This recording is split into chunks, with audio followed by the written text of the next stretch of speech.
a CISO and security consultant at the Instillery, and this here is Chris Lloyd with me. Kia ora, everyone. My name is Christopher Lloyd. I recently joined the Instillery's security intelligence as a security consultant. Prior to that, I spent a decade in the New Zealand Defence Force before holding various roles within operational and cybersecurity leadership. I'm excited today to join Julian and talk through breach and attack simulation and assume compromise assessments. Excellent. Great to have you with us today, Chris. Thank you for joining us. And as Chris has just said, we're here today to talk about breach attack simulations, which are a form of assumed compromise. So today we're going to specifically talk about how breach attack simulations can help technical leadership in strengthening their security posture, but we're also going to be talking about it from the perspective of executive leadership and managing risk. So let's start with what is breach attack simulation. Breach attack simulation is the automated testing of simulated malware campaigns, and they can be ransomware or they can be other types of malware, and they allow you to validate the existing controls that you have in your systems. So that's really important, right? Malware over time does change the ways in which the adversaries execute on their objectives and how they do things within environments has changed. We're showcasing LockBit through this activity, but they change, and every sort of ransomware variant is slightly different in the way in which they operate. So having a simulated event type scenario where you can continuously test your controls is truly important. Absolutely, and it's a really good point that you've raised. Malware and ransomware in particular is constantly evolving. A classic example is LockBit, which is part of why we are demonstrating LockBit as part of our event. A couple of years ago, LockBit was entirely focused on encrypting all user data and holding you to ransom that way. So if you had good backups and you were able to restore them, you were usually able to get away with not paying a ransom and still getting all your data back. And so it was very important from a ransomware perspective to always maintain high quality backups and test that you were able to restore those backups. Since then, ransomware gangs have adapted quite significantly, and they first moved on to doing what was called double dip ransomware, where they would exfiltrate and encrypt data. So if you had good backups, you were able to restore that data, but the ransomware gangs were still able to hold one over you because they could publish sensitive data from your organization. They've now moved on even further because they've recognized that a lot of detection tools are able to detect when there's a lot of encryption happening on devices, and they often now skip the encryption component altogether and just hold you to ransom by threatening to publish your private information. They really moved to more of like an extortion operation, right? So getting in silently, taking your data, and then holding you to ransom, and really holding out that the reputational aspect is something that the strategic leaders and the decision makers are going to potentially, make different decisions to how you would normally approach a crisis like this. That's right. It's very different when the threat is public humiliation, It's loud. effectively. That's right. It's not just about shutting down your business operations for a few days while you restore data or you missing a few days worth of data. It's about that public damage to the reputation of your organization. And that's what they're really threatening organizations with now. So talk me through the process, Julian. How do we go about conducting an activity like this? So testing of your controls and ensuring that they work to the level in which you hope they do is truly important. A term of control validation, right? As a strategic leader, I want to ensure that the investment that I'm making within my tool sets are giving me investment, but also that they have a level of efficacy, that they are working to the factory levels that I would expect. That's right. And part of the reason for running a campaign, it may be because you have a requirement due to a framework or due to external control requirements to run this type of test regularly. But it's also about the fact that these malware variants, ransomware variants are continuously evolving and they're changing their tools and techniques. So the configuration of security tools, particularly top-end security tools, their efficacy is all based on continuously tuning and improving what they're able to detect. So running this type of campaign allows you to do that tuning. Preferably, this campaign is run as a purple team exercise where the attackers work together with the defenders and they're able to test which elements of a ransomware campaign the existing tools are able to detect, and potentially how they can be better tuned to further detect different tools and techniques, so that you can improve your security posture without needing to purchase new tools.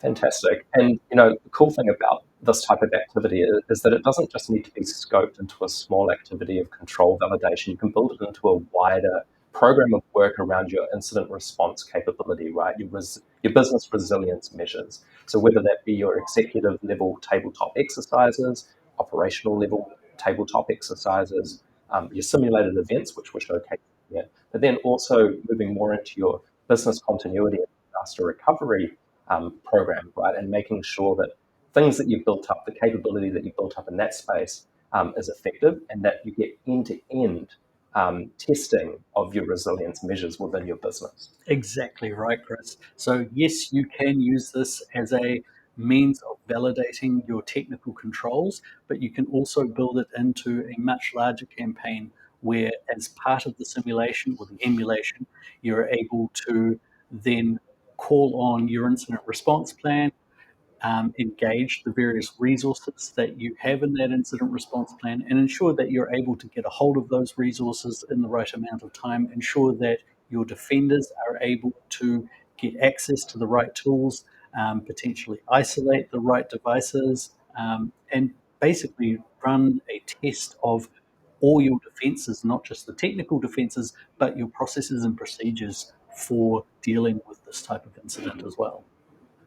So, Julian, talk me through the process. So, in the case of spinning up a segmented cloud environment, maybe another tenancy, loading up a virtual machine, installing some agents, and then throwing some attacks at the machine, is that how we provide the simulation? Ransomware emulations, as we deliver them, are completely safe to run in production environments, and we, in fact, recommend running them in production environments.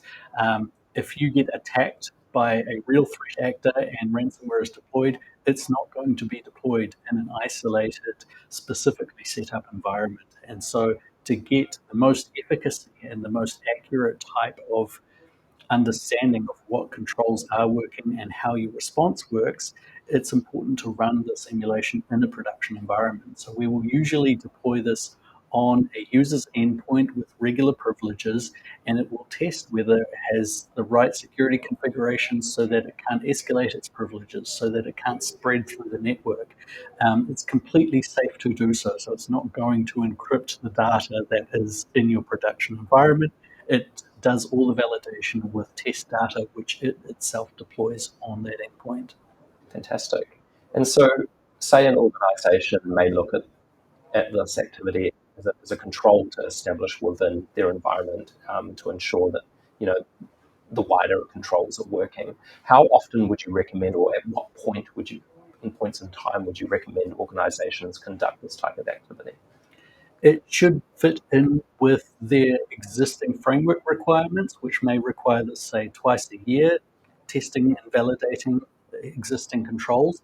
It's really something that should be looked at as similar to a penetration test. So if you have a cadence to deliver pen tests, say twice a year, every 6 months, or something like that, you should look at threat emulation in the exact same way, because penetration test is all about, can that initial access be gained and have changes been made in the last 6 months, be it to attack techniques or your internal systems, which may change whether an attack is successful and an initial access is successful in a pen test. The same thing happens for threat emulation.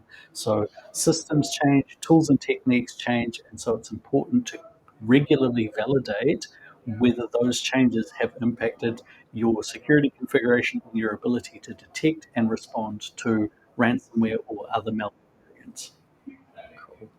One thing that sort of comes to mind, Julian, is it could get quite awkward liquid, right? Imagine being an executive leader within cyber, maybe a CISO who's signed off on quite a significant amount of investment into a tool stack, only to find out that when you run these simulation events, that there's huge gaps in the ability to monitor and detect, and potentially further into the incident response process.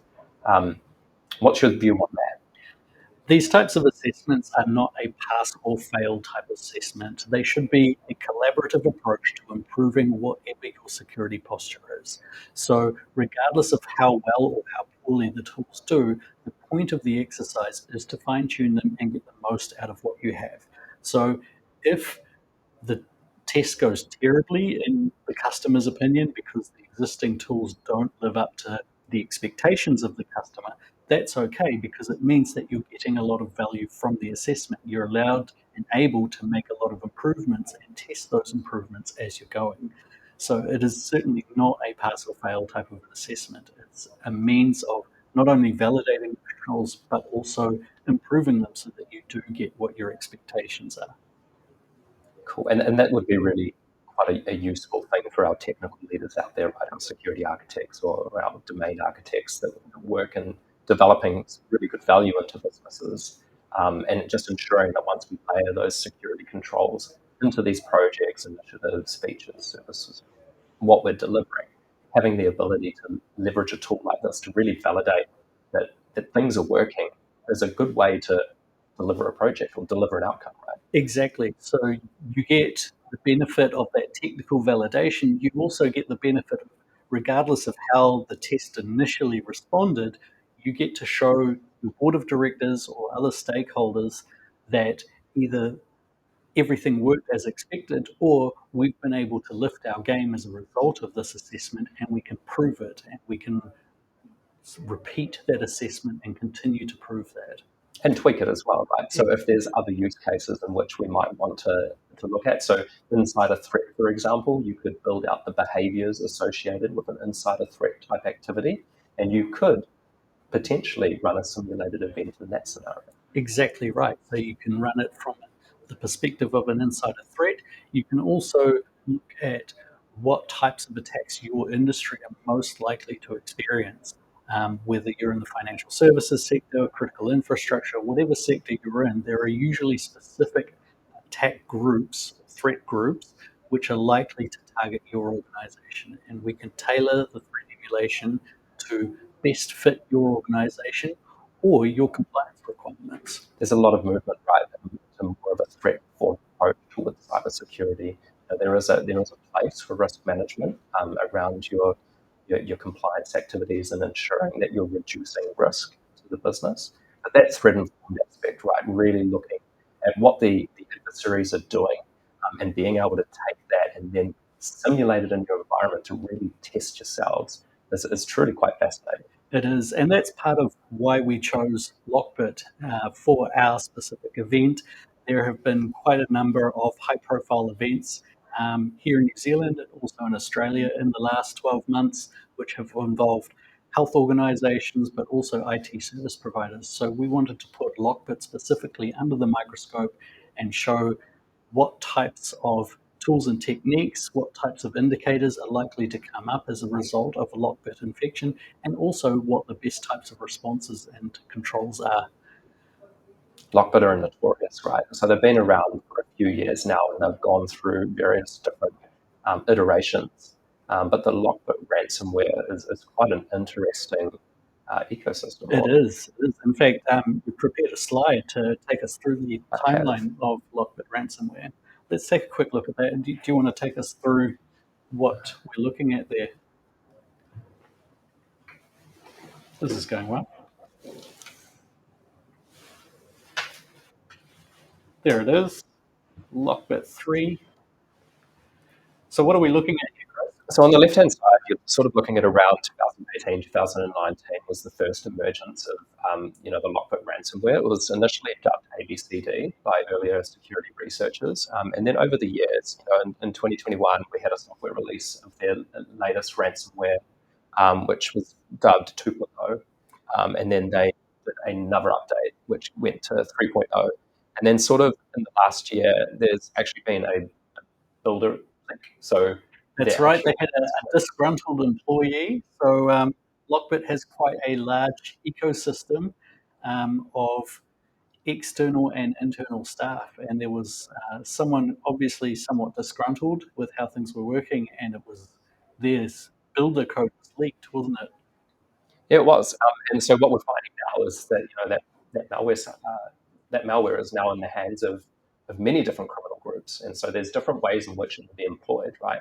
And so this brings us back to the simulation type activity, right? You need to be ready for the variances and the differences in the way in which these malware operate. That's right.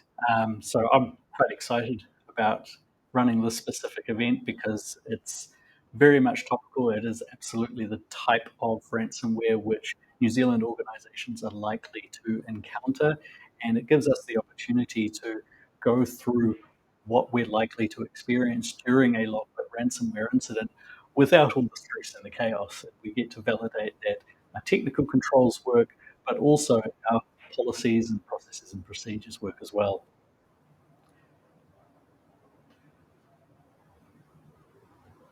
Do we want to talk a little bit more about what those processes and procedures are? So we've got not only encryption and exfiltration, but there's also persistence, which gets tested. There's always communication control, um, and the emulation is able to test for all these types of things. And so we're able to better detect not only the exfiltration and the encryption, if that still happens as part of the ransomware, but we're able to fine tune the smaller types of evidence that are likely to occur before the big bang, so to speak. So I'm quite excited about that, and it lets us test whether the controls that we have in place are designed specifically to test a very specific signature, or whether they're able to adapt and look for trends and behavior types rather than specific signatures, which is really what we're looking for. It also allows us to test this from a business risk perspective rather than just technical. So, from a business risk perspective, what do you think will be the most value that customers are likely to see from a breach attack simulation? I think really it's just around assurance of controls. There are significant investments made within a wider cybersecurity program, and being able to go through and ensure that you do have that level of efficacy, that you can engage with the right stakeholders and say that you are getting that return on investment, is really important. Also, the compliance piece. There's a lot of different compliance frameworks in which our customers need to comply with, whether they're internally specified or even externally specified through laws and regulation. Having this level of assurance across your controls really reduces the risk of compliance-related negative outcomes. Very true, very true. And from a perspective of the event that we're going to hold, there's also the fact that it's a lot of fun. So when you don't have the chaos and the urgency of it being a real attack and something that your business needs to respond to, you get to sit back and appreciate the fun side of running this type of simulation. And so that's part of why I'm really looking forward to running the event that we're going to be running. Cool. All right. Thank you very much for joining, everyone. I hope you're able to join us for the threat emulation event as well. And either way, please keep an eye out for any future videos.